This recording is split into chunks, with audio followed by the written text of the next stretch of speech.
O Evangelho em 3 minutos, com Mário Persona. Tem início o julgamento de Jesus. 2 discípulos o seguem, na incerteza do que irá acontecer. Um deles é Pedro, e o outro talvez seja João, o autor do Evangelho. Este, João, deve ser conhecido da família do sumo sacerdote, pois ele entra na casa e em seguida sai para buscar Pedro, que não tinha conseguido entrar. Cada um de nós nasce com um temperamento que faz parte da nossa identidade. João parece ser um homem dócil e afável, que ama e é fácil de ser amado. Pedro, por sua vez, é impulsivo e direto. São características humanas que podem estar sob o controle do espírito ou dos sentidos, às vezes chamados também de carne. Assim como eu e você, Pedro e João são pecadores por natureza. E tudo neles, inclusive o temperamento, foi corrompido pelo pecado.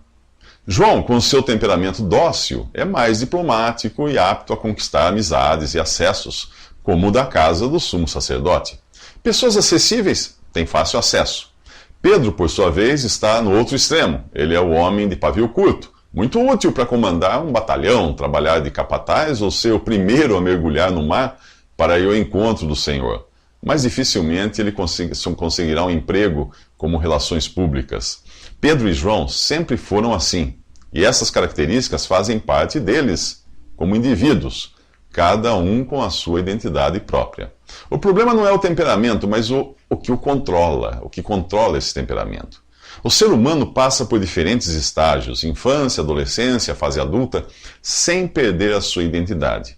Em cada fase, ele pensa e age de modo diferente, mas é sempre o mesmo ser humano e jamais perderá essa essência. Deus criou o homem e disse que era muito bom. Se assim não fosse, Jesus não teria vindo em um corpo humano. Ao contrário de Jesus, porém, todos nós temos uma natureza pecaminosa que nos incita a pecar. Mas é você, como um ser responsável, quem peca ao se deixar guiar por essa natureza. E é você quem vai prestar contas disso. O problema é que se você ainda não se converteu a Jesus, você só possui a carne para movê-lo. Você só pode ser guiado pela carne e pelos pensamentos, como um marionete de Satanás. Aquele, porém, que pela fé em Jesus é nascido de Deus, possui, além dessa mesma velha e caída natureza, uma natureza santa e perfeita que vem de Deus. Quando você deixa a velha carne no comando, você peca.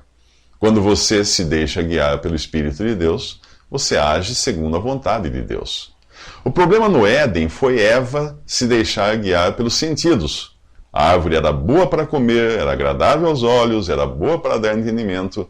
Havia um apelo sensorial ao corpo, à alma e ao espírito. E ela se deixou levar pelos sentidos. Quando nos deixamos guiar pelo que é sensorial, pecamos. Na carta do apóstolo Judas, nós encontramos a característica dos homens ímpios. Eles são sensuais. Como animais irracionais, eles são guiados pelos sentidos e não pelo Espírito de Deus. Nos próximos 3 minutos, o temperamento intrépido de Pedro é colocado à prova. Visite 3minutos.net. Dúvidas? Visite respondi.com.br.